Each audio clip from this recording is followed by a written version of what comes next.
The time is just gone 19 minutes past 9 as we continue our broadcast this morning right here on Salam Media on News and Views. If you have just tuned in, we welcome you on the various platforms of Salam Media this morning as we continue our coverage of the genocide that is unfolding in Gaza. And we are now going across to be joined by Dr. Aisha Soni, and she's a member of the Media Review Network. She's a specialist neurologist. And this is an article, an opinion piece that was written talking about Israel, saying Israel has no one to blame but itself. And this was penned by Dr. Aisha Soni. Dr. Aisha, Assalamu alaikum wa rahmatullahi wa barakatuh. Walaikum salam. Jazakallah for having me. Yes, it's been a while since we have spoken, Dr. Aisha. Hope all is well with you. But interesting to see what is actually playing out. And I knew it would be a matter of time before you would have something to say. And this article that you have penned talking about Israel has no one to blame but itself. Just take us through some of the key issues that are contained in this article. Thanks for the introduction. It has been a while. I just want to check, is this a good line, or would you like me to get on a landline because I can hear an echo, or is it all right? Well, on my side, I'm fine. I can hear you clearly, so you can continue. Okay, no, that's fine. Okay. So basically, I just wrote the article because of my history about the Palestinian and Israeli conflict. I've been keeping up with it. No. I think, Dr. Aisha, I think we're going to have to do you on the landline. You are breaking up, and we are not going to be doing justice to this interview. So we will try and get you on a better line. I will ask my engineer to get you to reconnect, and we will then take the discussion further. All right. While we are waiting for Dr. Aisha Soni, what we're going to do is we've got a video clip that we need to play out, and thereafter we will then connect, hopefully, with Dr. Aisha Soni on a better line.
Well, that video clip was about Palestinians using their bare hands to rescue people trapped under rubble.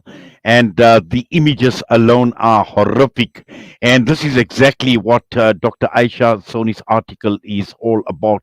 It is about Israel has no one to blame but itself. And the article speaks about the Israeli narrative, the usual pro-Israel rhetoric and inflammatory terminology, almost total lack of context, producing a grossly distorted picture of what actually is happening on the ground. Social media has been invaluable for the people living under the Israeli occupation to make the wider world aware of the circumstances surrounding the escalation of tension in the region. Dr. Aisha Soni, Assalamu alaikum wa rahmatullahi wa barakatuh. Welcome once again.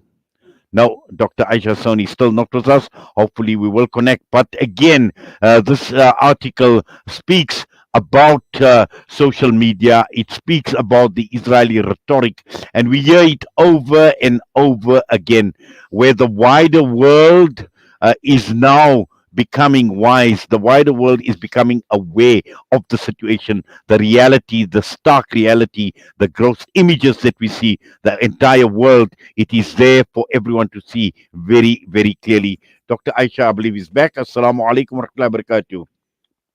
Zaka, yes, I'm sorry for the trouble.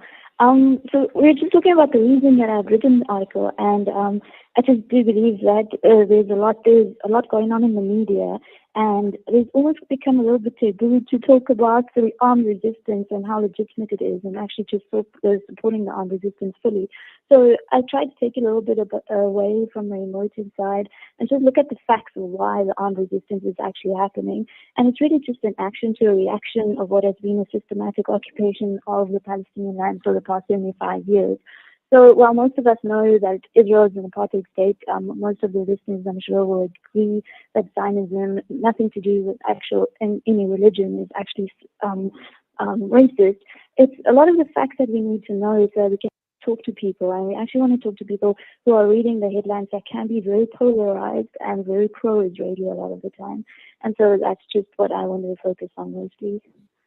Yes, and also, Dr. Aisha, what you're saying is very important because last night I hosted a panel discussion on this very topic, and we had Dr. Tariq Ramadan, and he spoke about the use of language. And this is extremely important, and this is what your article also talks about. It talks about a narrative, it talks about the type of language that has been used against Hamas, against the people of Palestine, and how Israel is actually promoted in the media, yet, and we've seen it over and over again, even in some of the major media outlets where there have been certain interviews where the history is actually forgotten. There is a 75-year history that has actually built up, and now we're starting to see terminology, Hamas, terrorists killing babies, and this pro Israeli narrative, how prominent it is actually starting to feature, forgetting this brutal military occupation over 75 years. Yeah, I just think it is our duty to support the armed resistance in the most robust way that we can. And while they're doing what most of us can't and actually are the brave ones on the front lines, there's another battle, and that's the battle of the hearts and the minds that we also need to win. And so we're not here really to convince the Zionists that what they're doing is wrong. I think if they had any conscience, they would know that already. But it's really about the rest of the population and educating them about what's going on. So just about some of the facts that I touched on, I think that the entire Palestinian issue, it doesn't even appear in the news anymore when atrocities are carried out against the Palestinians, and there's almost a fatigue in the news about it. But it's been going on, and it's been really increasing in its severity over the past years. So to look at like Masjid al-Aqsa specifically, settlers have been entering the compound under the protection of the IDF. They've been very provocative, and this is a religious site, so obviously that's going to arouse quite a few emotions. They've been like singing their Jewish songs around the temple, and it's almost as if the religion is being used to propagate the Zionist principles of takeover and occupation. And this has really been getting worse for the past couple of years. And then just a couple of other examples. I mean, we would never accept a hospital or a paramedic or a doctor being attacked in any war situation. And if that happened, there would be outcry from everywhere. And yet that happens in Palestine all the time. And because we don't know the facts, because it doesn't come on the news, it really isn't acknowledged. And so, for example, just in 2018, I know of one specific example when they actually invaded the hospital to carry out an execution of one of the fighters that they thought were part of Hamas. And that really doesn't happen, an extrajudicial killing in a hospital. That's almost unheard of in these times. Or you have a paramedic like Rosanna Najjar who had her white coat on, had her hands up, and was approaching a protester who was harmed, and she was just shot blank, like straight out. A 21-year-old paramedic. So things like this, I think, are the facts that we should be equipping ourselves with, so we can actually educate people about what the situation is like. I know there's been this headline about Israel beheading babies. The thing is that's absolutely ridiculous. And in the time and age that we live in, where everything you can find on social media, I mean, the armed resistance are wearing body cams, and you can actually see the videos that is happening, and so we know that's real. We're seeing the Palestinian children that were being massacred, so we know that's real. There's been no photos of this, there's been no evidence of this, there's been no eyewitness news of this, and yet it's the main headline that's been running with the story right now. And so it's really about the battle of the hearts and minds in the media, and so I think that's what we need to do from South Africa especially. Well, certainly, and I think a lot of it is actually stage managed because last night during the show we played out a video clip that appeared on CNN where there was this stage managed situation of a woman, scrambling, and and this was like a movie production. You could hear, someone or the director saying up the volume of the bombs, all those type of things. So we know that these false flag operations have taken place in the past, and that we are nothing new. But also, a very, very important and a critical point that you make in your article, where you speak about reactions are always a consequence of actions, and one cannot play the victim and claim self defense after perpetuating years of oppression. So, I mean, I think that's common sense for anyone. If anyone knew anything about the region, they would know that what Hamas is doing is actually not only very brave, but it really is a display of the intellectual and the military prowess, which we should all not feel shy about when we actually support them, because it is actually amazing what they're doing and under the circumstances.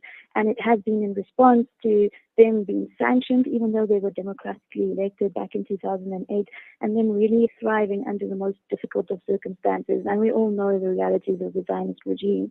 And so I think one thing that I really am impressed about Hamas, just talking about videos, is they not only organized in terms of their military power, but they really have a good media campaign. And so the videos that we are getting out of the region of them actually showing their compassion towards people like women and the disabled people, of showing how they are only targeting military sites, of denying any actually inhumane actions, of showing how they're actually planning all of this, has really been incredible. And I do think it's something that we should acknowledge and support. And we shouldn't be shy about supporting it, even though we might come under pressure from the Zionists in our own country and within our workspaces. Well, I agree with you wholeheartedly. And these videos that you speak about have been going viral. And I'm sure it has actually made people look very, very differently, change their views as well in terms of the humanity that Hamas has actually displaced. But again, we find an immoral state like Israel. And you raise this question as to why is Israel not held to account to the same standards of morality and legality as the rest of the world. And you further say that this has been a question that has long been left unanswered, Dr. Soni. Yeah, I think we're aware of the Zionist lobby and its power within the U.S. and in other countries, Western countries of power. And so the Zionist lobby has always been very powerful, very financially powerful, especially in making sure that the favor is always in them. And so they've never really been held accountable, despite there being documentations by independent organizations such as Doctors Without Borders, Amnesty International, many human rights organizations that don't have any affiliations to Palestine. I mean, even the United Nations have found that Israel is guilty of war crimes, and yet they've never been held accountable. But this is really the paradox of the world we live in, that people who are actually the actual war criminals are never really held accountable. But I think that is something that we can combat on an actual basis and just put the facts, because Israel already hasn't made it very hard for us to prove how they actually are the actual war criminal in this situation. And I think that would be what we would have to focus on going forward. Yes, Dr. Aisha. And, I've seen so many reviews, I've seen so many comments that have come through as a result of the article. And just in terms of us and, people like yourselves writing articles like these, clearly we need to be media savvy. And at the same time, we need to reach out because there is a huge task on our hands to actually reach out and speak the truth and tell the story like it is. Certainly, and I would think that doesn't. We're all aware that that doesn't always come without its repercussions. But if we ever lack bravery, we can always just look at our brothers in Palestine and gain some from them, and that's how we should move forward. That's what I really do. So, for example, I face some backlash in my workplace for my views and for what I share on my social media, but it really hasn't deterred me, and it won't going forward either. Well, certainly, Dr. Aisha, and keep up the good work. And once again, we thank you. We say Jazakallah khairan to you for coming on, talking to us. And it was actually wonderful connecting with you once again after such a long time. Please take care, please be safe, and carry on the good work. Assalamu alaikum wa rahmatullahi wa barakatuh. Welcome, salam, and jazakallah for having me, Inayat. Dr. Aisha Soni with us this morning, and with that, we're going to go for a break. Next up, we are going to have Lesejo Makubela, ANC Gauteng spokesperson.